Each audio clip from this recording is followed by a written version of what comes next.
She screamed in voices not her own. Her body twisted unnaturally, and then she said, "I am Lucifer himself." This is the terrifying true story of Anneliese Michel. A story so disturbing, it still haunts the world today. Anneliese Michel was a devout Catholic girl growing up in the quiet town of Klingenberg, Germany in the 1960s.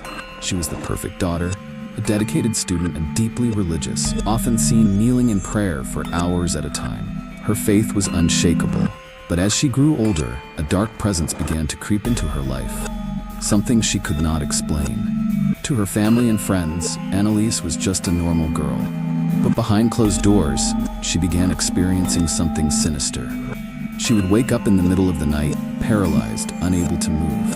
Her breath would quicken as she felt an invisible force pressing down on her chest, suffocating her. Then came the voices, faint at first, whispering unintelligible words. At first, she thought she was imagining things, but as the weeks passed, the whispers became louder, clearer. They called her name. They told her she was damned. Concerned, Anneliese's parents took her to a doctor. The diagnosis? Temporal lobe epilepsy, a condition known to cause seizures, hallucinations, and even religious delusions. She was prescribed medication, and for a time it seemed to help, but the relief was temporary. The voices didn't stop. In fact, they got worse. Anneliese started seeing terrifying faces, dark, twisted figures lurking in the corners of her vision. The air around her felt heavy, suffocating. She tried to tell herself it was just the illness, but deep down, she knew something far more terrifying was happening. Then, one day, something unimaginable happened. As she sat in church trying to pray, an overwhelming force took hold of her. She was suddenly repulsed by the sight of the crucifix. She felt an unbearable heat burn through her body. She ran out, gasping for air, tears streaming down her face. Something inside her was rejecting the presence of God. Anneliese's once loving personality began to change. She withdrew from her friends, barely ate, and spent hours staring at the walls, mumbling to herself.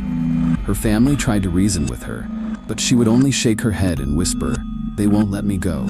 Fearing that their daughter was suffering from more than just a medical condition, the Michels turned to the church for help. They pleaded with the priests, begging for an exorcism, but the church was hesitant. It was the 1970s. Exorcisms were rare, and the Vatican required strict evidence before approving one. But as Anneliese's condition worsened, the decision became unavoidable. Over the next 10 months, Anneliese underwent 67 brutal exorcism sessions. She screamed, convulsed, and spoke in multiple voices, voices that did not belong to her. She claimed to be possessed by Lucifer himself, but not just Lucifer. Judas Iscariot, Nero, Cain, even Adolf Hitler. Each voice was distinct, each one more horrifying than the last. She refused to eat or drink, saying the demons wouldn't allow her to. Her body wasted away, her once bright eyes hollow and lifeless. She screamed for hours on end, begging for relief, but the spirits inside her refused to let go. By July 1st, 1976, Anneliese Michel was dead, malnourished, dehydrated, covered in bruises, weighing just 68 pounds. Her parents and the priests were charged with negligent homicide. The trial became one of the most controversial in history. Was Anneliese a victim of medical neglect or something far more sinister? Was Anneliese truly possessed, or was this a horrific case of misdiagnosed mental illness? The Vatican remains silent. Science says otherwise, but one thing is certain, her story still terrifies the world today. Do you think Anneliese was really possessed? Comment possessed or medical condition below.